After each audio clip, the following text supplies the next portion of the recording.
be storms that won't move out the way, and trials will come to only test my faith. What I've learned about your favor, your mercy and your grace, is they go on forever. They're sufficient for today. When I'm worried about tomorrow, I won't be overwhelmed, and the burdens that I've carried, I will choose to lay them down.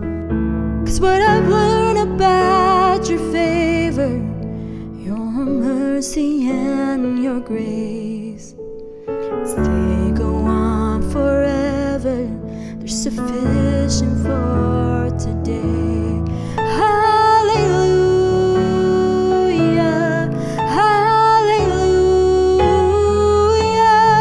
hallelujah, it's sufficient for today.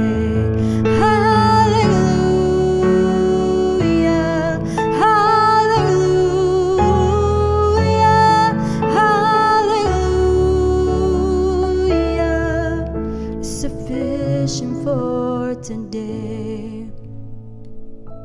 In the joy and in the sorrow, I find you just the same.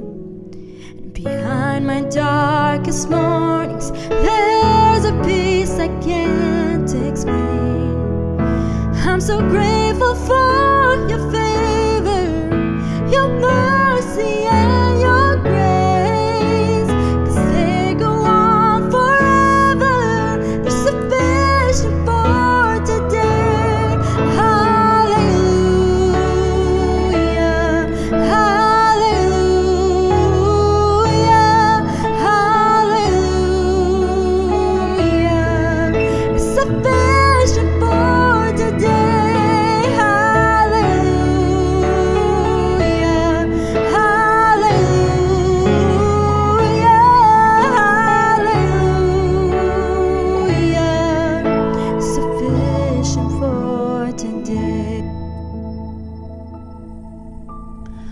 Day I'll finally see you, and my faith will be my sight, and all my present sufferings will be gone and left behind. I'll be standing in your favor, your mercy and your grace, 'cause they go on forever. They still go on forever. They still go on forever. Oh, glory to your name. Hallelujah, hallelujah, hallelujah.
grow strangely dim in the light of His glory and grace.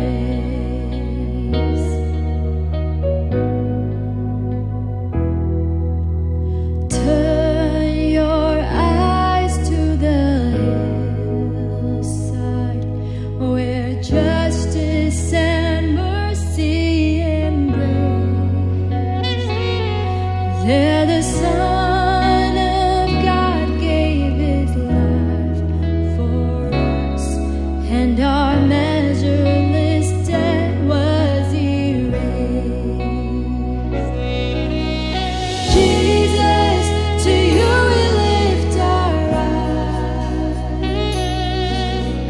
Jesus, our glory and our pride. We adore You, behold You, our Savior ever true. Oh Jesus, we turn our eyes to You.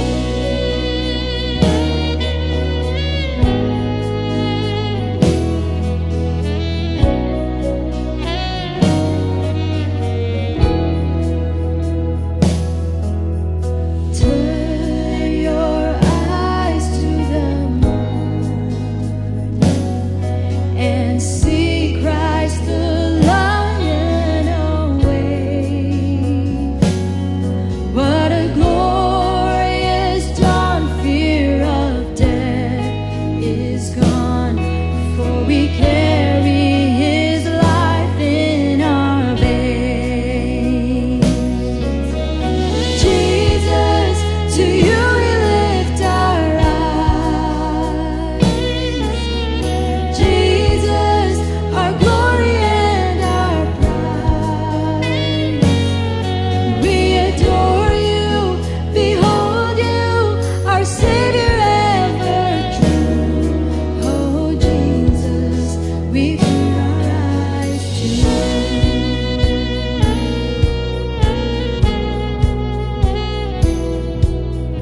Turn your eyes to the hills.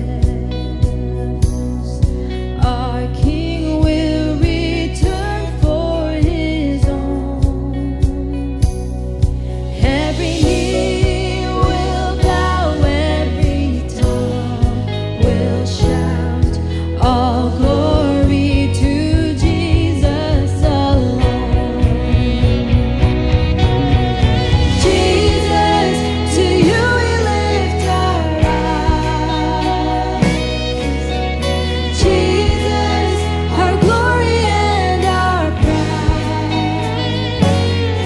We adore You, behold You, our Savior ever true. Oh Jesus, we turn our eyes to You. Jesus, to You we lift our eyes. Jesus, our glory and our pride. We adore You, behold You, our Savior ever true. Oh Jesus, we turn our eyes to You. Oh Jesus, we turn our eyes to You.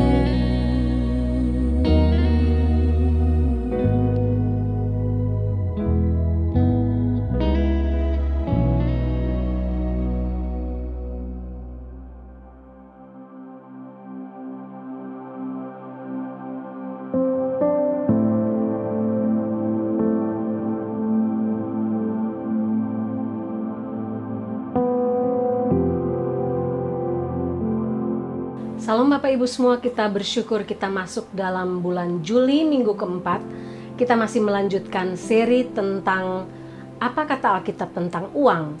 Dan minggu ini secara khusus saya akan membahas tentang bagaimana nasihat yang diberikan Tuhan Yesus tentang bagaimana kita bisa menjadi tuan atas uang kita. Bagaimana menjadi tuan atas uang, yang diambil dari Matius pasal 6 ayat 19 sampai 24. Sebelum melanjutkan kebenaran firman Tuhan ini, mari kita berdoa.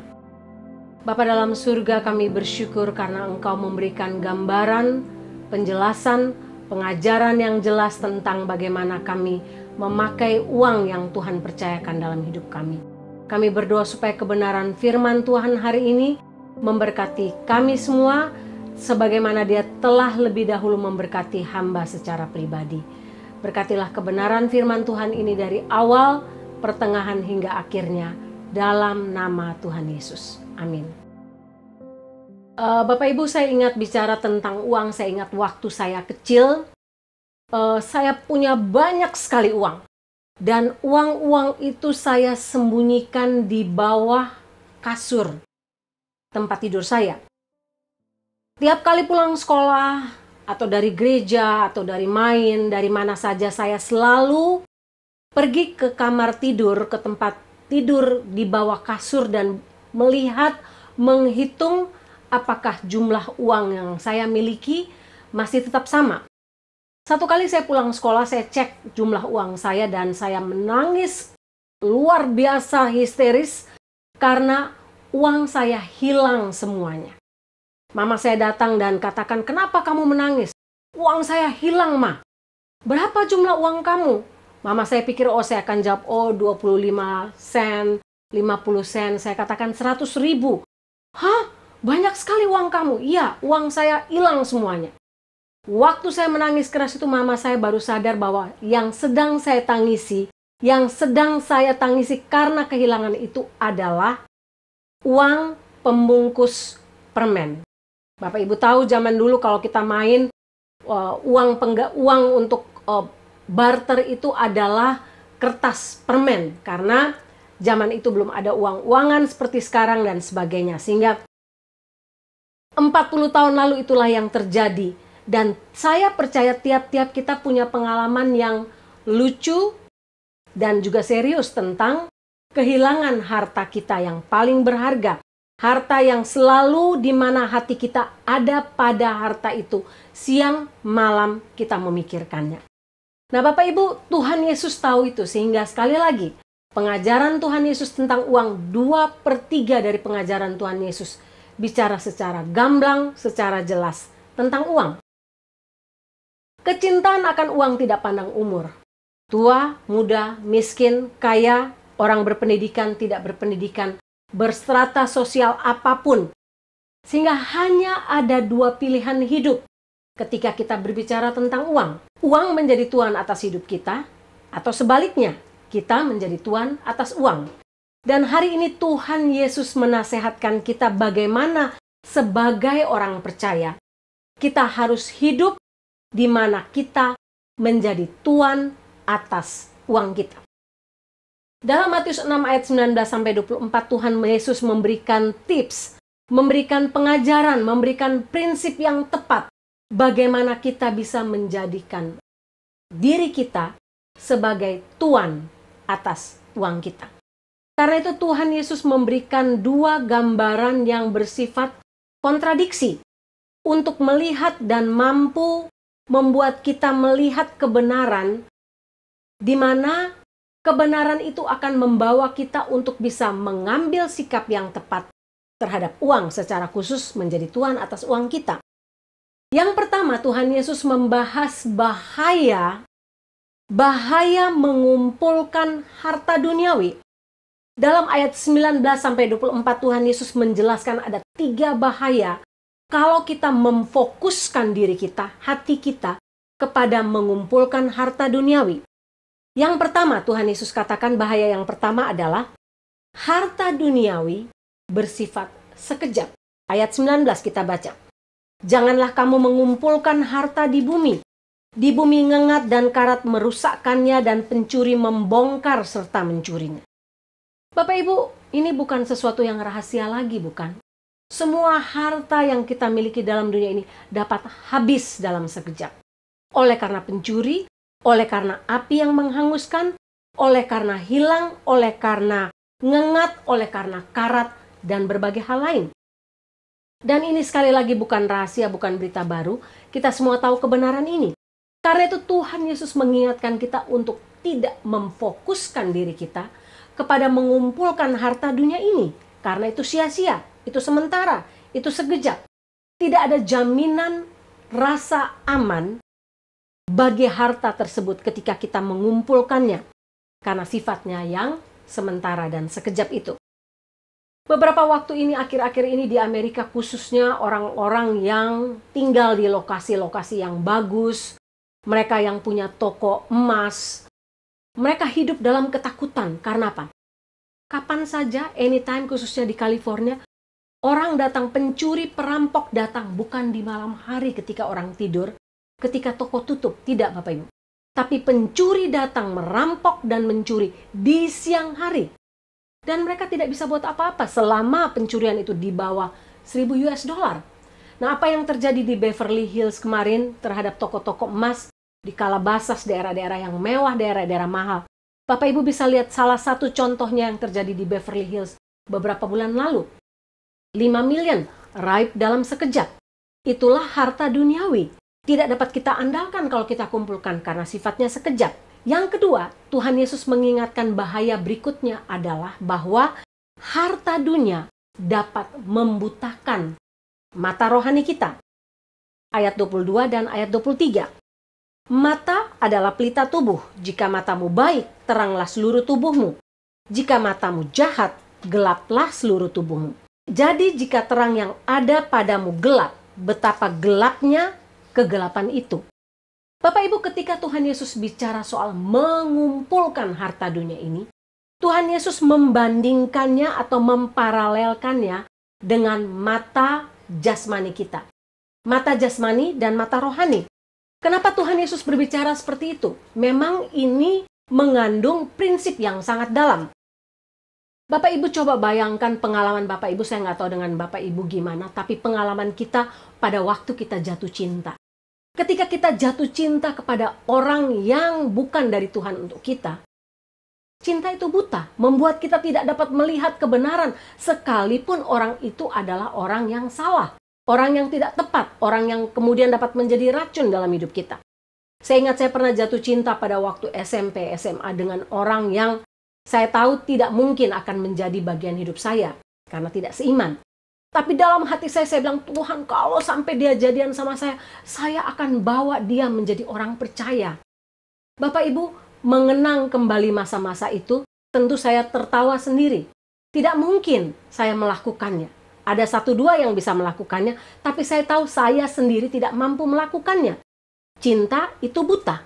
Sama dengan mata rohani kita ketika kita memfokuskan diri kita, mengumpulkan harta duniawi. Mata rohani kita dapat menjadi buta. Apalagi kalau harta duniawi menjadi gairah dan tujuan hidup kita.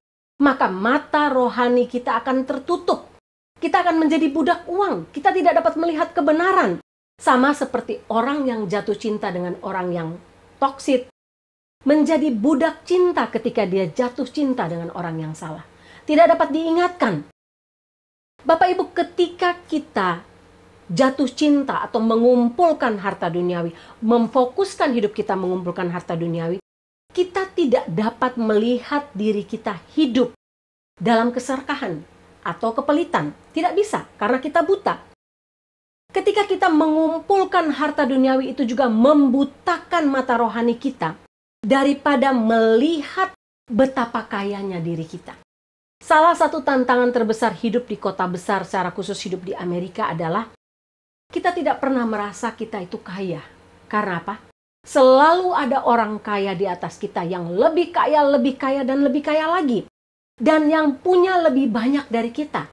Punya lebih banyak mobil, punya lebih banyak rumah, punya lebih banyak uang, menghasilkan uang yang lebih banyak, punya waktu vacation yang lebih banyak, punya hal-hal yang diinginkan dan sebagainya lebih daripada kita. Sederetan tumpukan apa yang kita mau dan kita dambakan dari harta dunia ini. Sehingga hasil survei mengatakan tentang kekayaan dunia sebagai berikut. 70% kekayaan dunia dimiliki hanya oleh 5% orang dari seluruh dunia. Dan orang-orang itu hidup di dunia barat, di Eropa, di Amerika, di Middle East. 40% penduduk dunia hidup dengan kurang dari $2 sehari. Sekitar 30.000 per hari. kurang dari itu. Jika Anda memiliki penghasilan 50.000 US dollar di Amerika, Anda termasuk 4% orang di dunia yang terhitung kaya. Jika Anda berdiri di depan lemari pakaian Anda dan melihat begitu banyak pakaian yang Anda miliki, tapi Anda katakan, saya tidak punya pakaian untuk dipakai, maka Anda terhitung orang kaya. Jika Anda berdiri antri di depan Apple Store untuk membeli iPhone 12 atau iPhone 13, maka Anda adalah orang kaya. Sehingga kita coba menjawab pertanyaan ini untuk menguji diri kita sebagai termometer secara jujur tentang kebutaan karena harta duniawi ini. Apa pertanyaan untuk kita? Standar hidup seperti apa yang menunjukkan kita menghormati Tuhan? Masing-masing kita bisa menjawabnya. Dunia ini akan menjawab bahwa standar hidup kita harus sesuai dengan penghasilan kita. Artinya, makin besar penghasilan kita, makin besar rumah kita, mobil kita, semakin mewah gaya hidup kita, dan sebagainya. Tapi Bapak Ibu lihat nasihat Rasul Paulus dalam 1 Timotius 6 ayat 9. Tetapi mereka yang ingin kaya terjatuh ke dalam pencobaan, ke dalam jerat, dan ke dalam berbagai-bagai nafsu yang hampa dan yang mencelakakan, yang menenggelamkan manusia ke dalam keruntuhan dan kebinasaan. Bapak Ibu, artinya apa? Artinya rasa cukup puas itu sesuatu yang penting, yang membuat kita terlepas dari kebutaan rohani, oleh karena memfokuskan diri kita, mengumpulkan harta dunia. Tidak perlu karena naik gaji saya menambah kebiasaan atau cara hidup saya untuk mengumpulkan harta di dunia ini. Bapak Ibu garis bawahi ini. Menghasilkan uang banyak sama sekali tidak salah. Menjadi kaya sama sekali tidak salah. Banyak orang kaya dipakai oleh Tuhan sejak dari gereja mula-mula untuk pekerjaan Tuhan sampai gereja masa kini. Banyak orang kaya yang hidup sungguh-sungguh dan memakai uang mereka secara benar, mengelolanya secara benar. Mereka menggunakan harta mereka dengan bijak dan menjadi tuan atas uang mereka. Mereka tidak memberi diri mereka dikontrol oleh harta dunia ini sehingga mereka menjadi buta secara rohani. Tidak. Mereka memakai uang mereka untuk pekerjaan Tuhan dan menolong orang-orang yang susah. Tapi masalah di sini yang Tuhan Yesus tegur adalah ketika kita memfokuskan diri kita mengumpulkan harta benda duniawi bagi kepuasan kita, bagi ketamakan kita, bagi rasa pelit kita, dan ini sangat berbahaya. Bahaya ketiga yang dikatakan oleh Tuhan Yesus dalam Matius 6 adalah mengumpulkan harta duniawi adalah bentuk perbudakan. Ayat 21 dan 24 katakan, karena di mana hartamu berada, di situ juga hatimu berada. Tak seorang pun dapat mengabdi kepada dua tuan, karena jika demikian ia akan membenci yang seorang dan mengasihi yang lain, atau ia akan setia kepada yang seorang dan tidak mengindahkan yang lain. Kamu tidak dapat mengabdi kepada Allah dan kepada Mamon. Bapak Ibu, uang adalah termometer bagi hati kita. Jika Anda mau tahu bagaimana hati saya, jangan lihat bagaimana cara saya berkhotbah, bagaimana saya berpakaian, bagaimana saya menyanyi, dekorasi, berapa catatan Alkitab saya, berapa banyak Bible study yang saya ikuti dan sebagainya, berapa bagus pelayanan saya, tidak. Tapi lihatlah laporan di bank saya. Berapa banyak yang saya dapat dan berapa banyak yang saya salurkan untuk menolong orang lain. Bapak Ibu, kalau ditanya, bolehkah saya menimbun dua-duanya sekalian? Menimbun harta duniawi dan menimbun harta surgawi pada saat yang bersamaan. Orang Amerika akan jawab, oh saya pilih dua-duanya karena itu win-win solution. Tapi tidak demikian dengan nasihat Tuhan Yesus. Ayat 24 Tuhan Yesus katakan dengan jelas, tak seorang pun dapat mengabdi kepada dua tuan. Karena ia akan membenci seorang dan mengasihi yang lain. Ia akan setia kepada seorang dan tidak mengindahkan yang lain. Kita tidak dapat mengasihi Allah dan Mamon pada saat yang bersamaan. Sehingga tidak mungkin katakan, oh Bu Sarah, saya bisa mengumpulkan harta dunia, tapi mengumpulkan harta surgawi pada saat bersamaan. Tidak sama sekali. Tidak mungkin. Mengapa Tuhan Yesus mengatakan demikian, Bapak Ibu? Karena Tuhan Yesus tahu bahwa menimbun harta duniawi, berfokus hati kita kepada menimbun harta duniawi, berdampak kepada perbudakan. Semakin banyak kita memiliki dan menimbun, semakin harta itu menguasai kita dan menjadi tuan atas hidup kita. Tidak mungkin kita menjadi tuan atas uang kita, atas harta kita, kalau fokus kita adalah mengumpulkan harta duniawi. Karena apa? Kita akan memikirkannya, mengasihinya, jatuh cinta kepadanya, memberikan waktu, perhatian apapun demi tujuan kita, hasrat kita, gairah kita, mengumpulkan harta duniawi. Semakin banyak kita punya, semakin kita ingin mengumpulkannya lebih banyak lagi. Sehingga dalam kondisi ini bahaya yang berikut adalah kita diperbudak. Bapak Ibu, sehingga nasihat Tuhan Yesus yang kedua adalah bagaimana kita bisa mengalami kenikmatan dalam menimbun harta surgawi. Yang pertama, Tuhan Yesus katakan harta surgawi bersifat abadi, ayat 20. Tapi kumpulkanlah bagimu harta di surga. Di surga ngengat dan karat tidak merusakkannya, dan pencuri tidak membongkar serta mencurinya. Bapak Ibu, apa yang dimaksud dengan harta surgawi? Jelas. Harta surgawi Alkitab membahasnya secara panjang lebar dalam Matius 25 ayat 35 sampai 40, Bapak Ibu bisa baca di rumah. Dalam Lukas 12 ayat 33 bicara soal benih kebaikan. Bicara soal bagaimana kita menyalurkan apa yang kita miliki untuk menolong orang lain. Harta kita, waktu kita, tenaga kita, apa saja. Membagi kebaikan kita, kindness kepada orang lain. Membagi apa yang kita miliki kepada orang lain yang membutuhkannya. Lukas 22 ayat 33 katakan, jualah segala milikmu, berikanlah apa? Sedekah. Sedekah tidak akan diberikan kepada orang yang punya, sedekah diberikan kepada orang miskin. Buatlah bagimu pundi-pundi yang tidak dapat menjadi tua, itulah harta surgawi. Suatu harta di surga yang tidak akan habis, yang tidak dapat didekati pencuri, dan yang tidak dirusakkan ngengat. Bapak Ibu, harta surgawi bersifat abadi, kekal, tidak dapat dicuri, tidak dapat menjadi expire, seperti harta dunia, dan tidak akan habis seperti harta dunia. Yang kedua, harta surgawi adalah kenikmatan yang berikut adalah memberikan kehidupan. Kalau harta duniawi membuat mata rohani kita buta, harta surgawi memberikan kehidupan. Ayat 22 dan 23. Mata adalah pelita tubuh. Jika matamu baik, teranglah seluruh tubuhmu. Jika matamu gelap, gelaplah seluruh tubuhmu. Jadi jika terang yang ada padamu gelap, betapa gelapnya kegelapan itu. Bapak Ibu, jika mata rohani kita sehat, artinya hidup kita penuh dengan rasa puas. Kita memfokuskan diri kita kepada mencari atau mengumpulkan harta surgawi. Maka kita akan melihat bahwa hidup kita tidak akan berfokus kepada harta duniawi lagi. Harta duniawi tadi membutakan mata rohani kita. Tapi sebaliknya harta surgawi memberikan kehidupan. Ketika kita mengarahkan hati kita kepada harta surgawi, maka mata rohani kita akan terbuka dengan kesadaran total tanpa paksaan akan kebutuhan orang lain di sekitar kita. Kita akan peka terhadap kebutuhan orang lain. Tidak perlu kita di-begging, diminta atau apapun.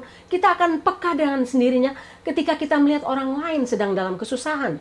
Kita akan menolong dengan murah hati, dengan sukacita, tanpa paksaan apapun. Sehingga orang yang mata rohaninya terbuka kepada mengumpulkan harta surgawi akan hidup dengan belas kasihan dan kemurahan hati. Mereka akan menghasilkan buah roh itu tanpa paksaan, akan lahir dengan sendirinya. Dan mereka adalah orang-orang yang paling berbahagia dan paling puas yang akan pernah Anda temui dalam dunia ini. Bapak Ibu lihat orang-orang yang puas, yang hidupnya walaupun dengan pas-pasan dia puas, dia bahagia, dia penuh sukacita, dia penuh damai sejahtera. Karena apa? Dia belajar untuk tidak menyimpannya untuk diri sendiri, menyimpan kekayaan dunia untuk dirinya sendiri. Dia belajar untuk berbagi dengan kemurahan hati. Dia belajar untuk melihat bahwa, oh ada orang-orang di sekeliling saya yang membutuhkan lebih daripada saya. Kepekaan itu lahir dengan sendirinya. Saya nggak tahu Bapak Ibu pernah nonton film kartun ini tentang Christmas Carol ya.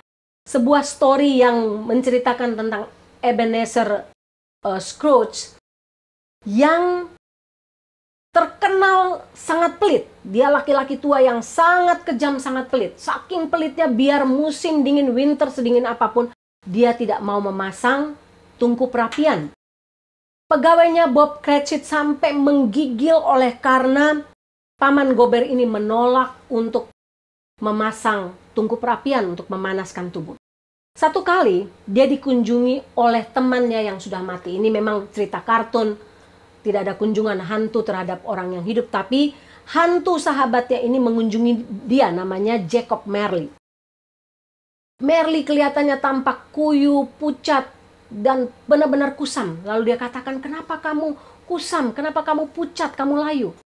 Dia katakan, saya mau datang sama kamu, saya mau kasih tahu satu berita. Jangan hidup seperti saya.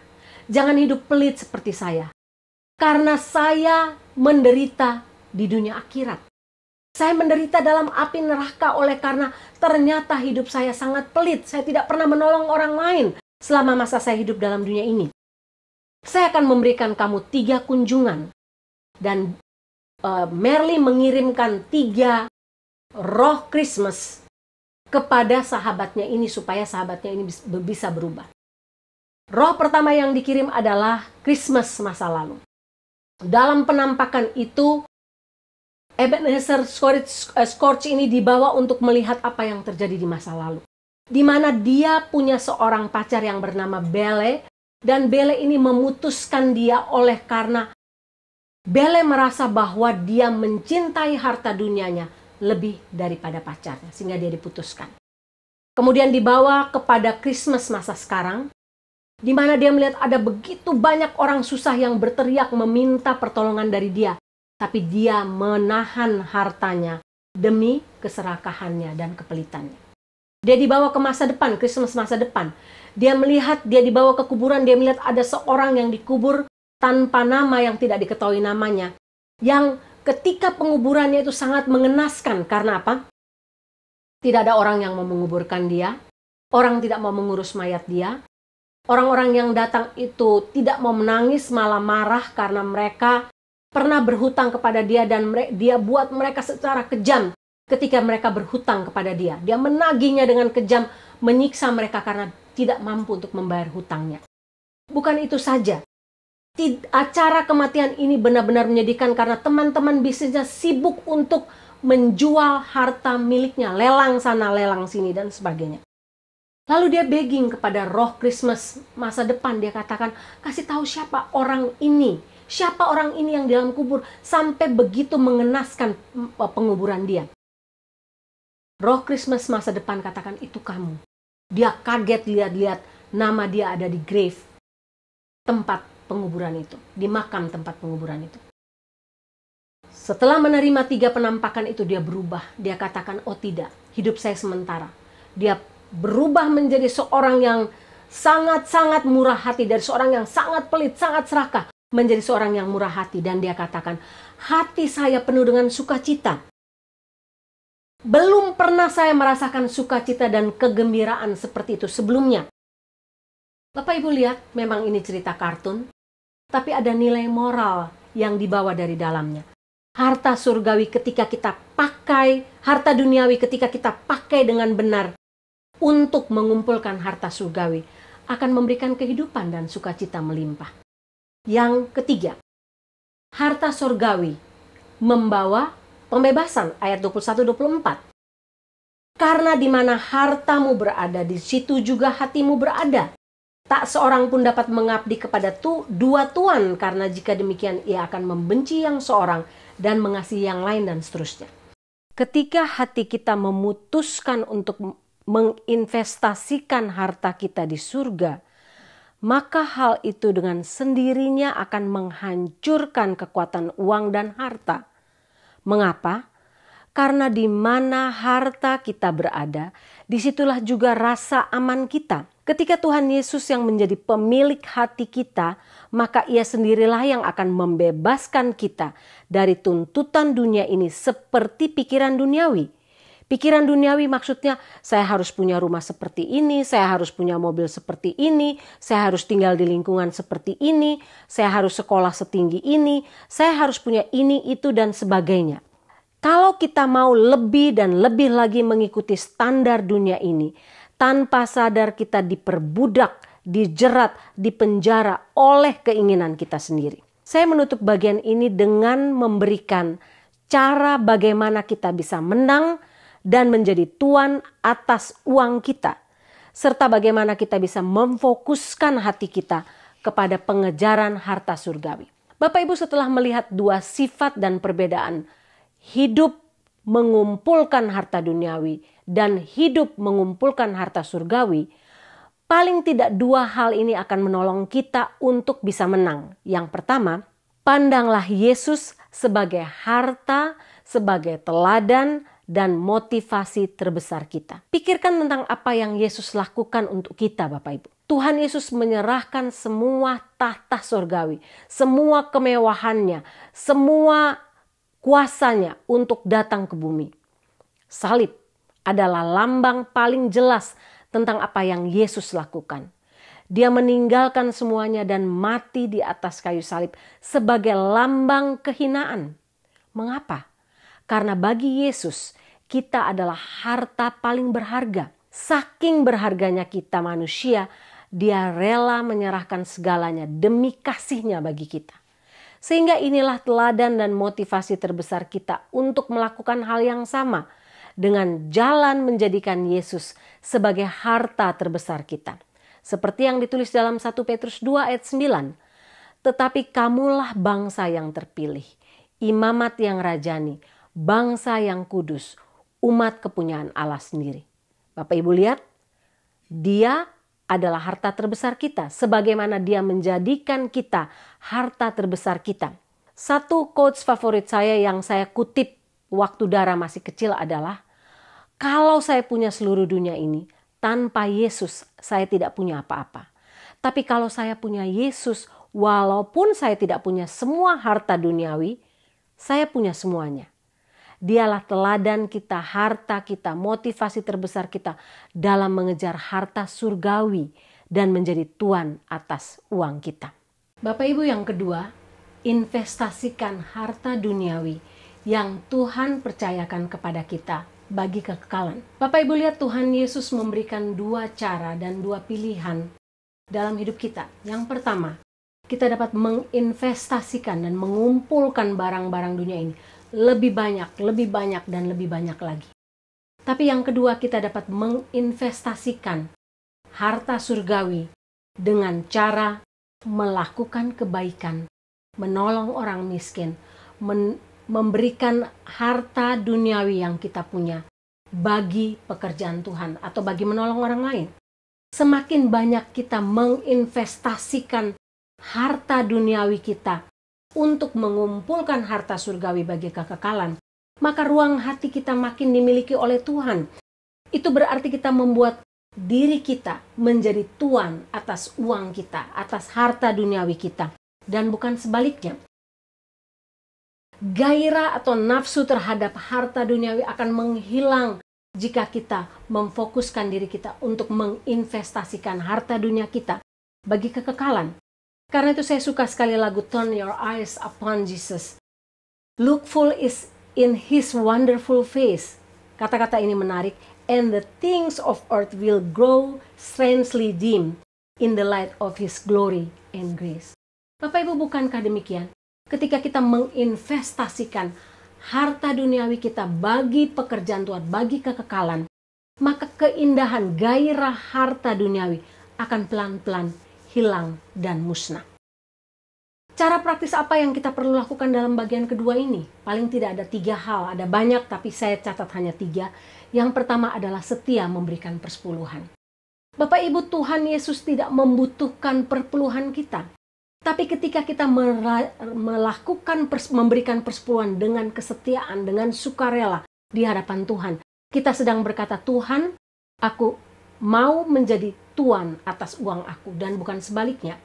Secara tidak langsung kita ingin mengatakan, Tuhan, ketika aku memberikan 10% ini dan hidup dari 90%, Aku percaya akan pemeliharaanmu.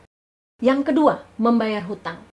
Ketika saya bicara membayar hutang, saya bicara soal situasi di Amerika di mana pemakaian kartu kredit adalah hal yang sangat marak atau sesuatu yang menjadi pola hidup, gaya hidup di sini. Karena apa? Orang memakai kartu kredit untuk menciptakan kredit skor yang bagus. Dengan kredit skor yang bagus kita bisa membeli barang yang lebih baik, lebih besar, lebih banyak, dan sebagainya. Tapi kalau kita tidak hati-hati, kita terancam kepada jeratan dunia ini.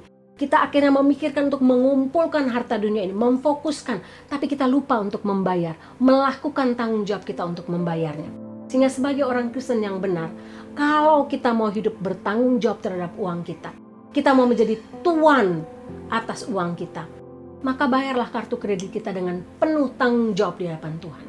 Yang ketiga, perampingan, downsizing. Lukas 12 ayat 33 katakan, jualah harta milikmu dan bagikanlah sedekah.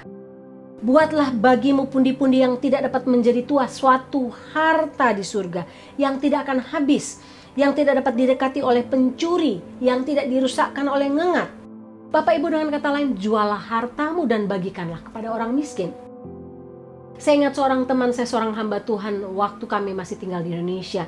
Dia katakan, Pak Riki, Bu Sarah, saya ingin mengeluarkan anak saya dari sekolah internasional yang bagus supaya saya bisa membayar gaji pegawai saya lebih baik lagi dengan save money dari situ. Bapak Ibu, ini tindakan iman, ini sesuatu yang tidak gampang. Tapi bagi saya ini teladan yang luar biasa. Dalam Matius 19, Tuhan Yesus menceritakan tentang orang muda yang kaya yang datang kepadanya dan tanyakan, Tuhan, bagaimana caranya aku bisa masuk dalam kerajaan surga? Tuhan Yesus katakan, lakukanlah 10 hukum Taurat. Dia katakan, aku sudah lakukan semuanya. Dan ini hal yang luar biasa, hal yang hebat Bapak Ibu. Seorang anak muda melakukan 10 hukum Taurat dengan sempurna. Tuhan bilang, kalau begitu pulang, jualah hartamu dan bagikanlah kepada orang miskin. Laki-laki muda yang kaya ini pulang dengan hati sedih. Karena apa? Karena banyak hartanya. Bapak Ibu, tentu perintah Tuhan ini kelihatannya sangat ekstrim dan nampaknya menakutkan. Apalagi ketika kita diminta untuk memberi ketika kita sedang dalam kekurangan. Dalam situasi ekonomi di Amerika seperti sekarang yang sedang terjadi inflasi, di mana semua harga barang melonjak, gaji tetap semua harga barang melonjak, dan kita harus berjuang untuk hidup tiap-tiap hari dengan apa yang ada. Tapi mungkin kita perlu melakukan perampingan, memotong hal sana-sini yang tidak perlu untuk kita lakukan demi bisa untuk tetap menolong orang lain yang susah. Kalau kita mau mentaatinya, saya percaya Bapak Ibu, bahwa Tuhan akan memberkati kita. Tuhan akan mencukupkan tiap-tiap hal yang kita butuhkan, karena Dia sendiri berjanji bahwa Dia tidak akan meninggalkan kita dan Dia akan memelihara kita. Sedikit kesaksian tentang apa yang saya alami sendiri. Beberapa waktu lalu jemaat memberikan kami sejumlah uang untuk anniversary kami. Sebelum acara itu Pak Riki bilang, kalau saya dapat uang pada waktu anniversary kita, saya ingin memberikan untuk hamba-hamba Tuhan yang baru memulai hidup baru dan susah. Bapak Ibu, iman Pak Riki ini terjadi, dan lewat jemaat kami diberikan sejumlah uang yang bagi saya cukup banyak. Saya butuh, ada banyak kebutuhan, tapi godaan itu harus saya tepis. Saya harus menang sesuai dengan kebenaran firman Tuhan yang hendak saya bagikan. Karena saya percaya ada hamba-hamba Tuhan lain yang lebih membutuhkannya. Mereka harus makan, minum. Saya mungkin membutuhkan untuk kebutuhan sekunder, tapi mereka membutuhkan untuk makan, minum tiap-tiap hari.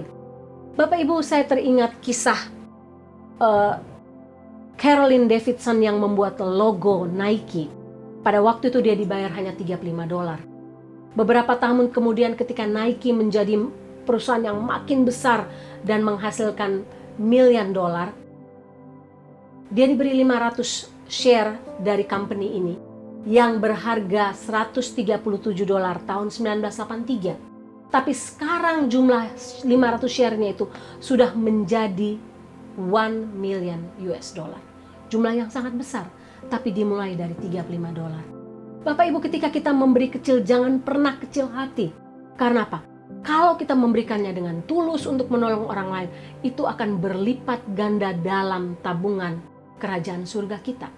Saya tidak mengatakan Bapak Ibu memberikan dengan motivasi supaya dilipat gandakan, tapi ketika kita memberi dengan hati tulus, dengan compassion, dengan belas kasihan, Tuhan sendiri yang akan melihat hati kita dan memberikan itu sebagai tabungan kita bagi kekekalan. Seperti yang ditulis oleh Lukas 12 ayat 30-31. Semua itu, maksudnya harta dunia, dicari bangsa-bangsa di dunia ini yang tidak mengenal Allah. Akan tetapi Bapamu tahu bahwa kamu memang memerlukan semuanya itu. Carilah dahulu kerajaannya, maka semuanya akan ditambahkannya kepadamu. Bapak Ibu, hidup ini singkat, tapi keabadian panjang. Karena itu pilihlah apa yang benar. Jadilah tuan atas uang kita dan bukan sebaliknya. Berapa banyak yang kita punya, berikanlah untuk pekerjaan Tuhan, untuk kekekalan, tanpa merasa terpaksa. Maka saya percaya, tiap-tiap kita akan mengalami kepuasan di dalam Tuhan. Mari kita berdoa. Bapa dalam surga, hamba terbatas dalam menyampaikan kebenaran firman-Mu yang sungguh dalam. Tapi Engkau tidak terbatas untuk mengaplikasikannya sesuai dengan kemurnian hati kami dalam menerima bagian ini. Tolong kami untuk tidak menjadi budak atas uang, tapi sebaliknya menjadi tuan atas uang kami. Terima kasih untuk kebenaran ini. Tolonglah kami untuk tidak menjadi pendengar yang baik, tapi menjadi pelaku firman-Mu yang baik. Dalam nama Tuhan Yesus. Amin.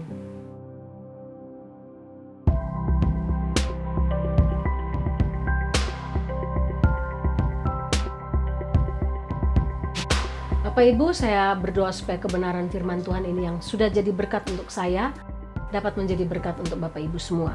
Kita akan mengakhiri ibadah kita. Sebelumnya, selamat ulang tahun untuk Sage Yang tanggal 19 Juli. Selamat ulang tahun untuk Pak Ferry dan Alicia Handrati tanggal 22 Juli. Dan selamat ulang tahun untuk Pak Leo Tamtomo tanggal 24 Juli hari ini. Kita akan mengakhiri ibadah kita. Tundukkanlah kepala kita dan terimalah berkat Tuhan. Tuhan memberkati engkau dan melindungi engkau. Tuhan menyinari engkau dengan wajah-Nya dan memberi engkau kasih karunia.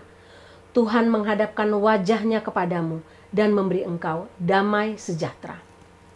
Amin.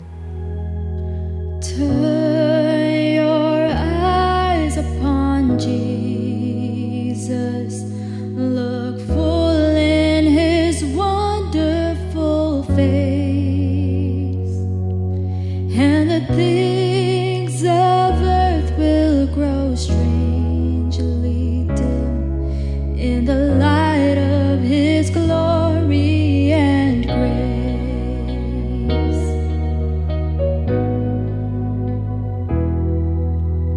Turn your eyes to the hillside where justice and mercy embrace.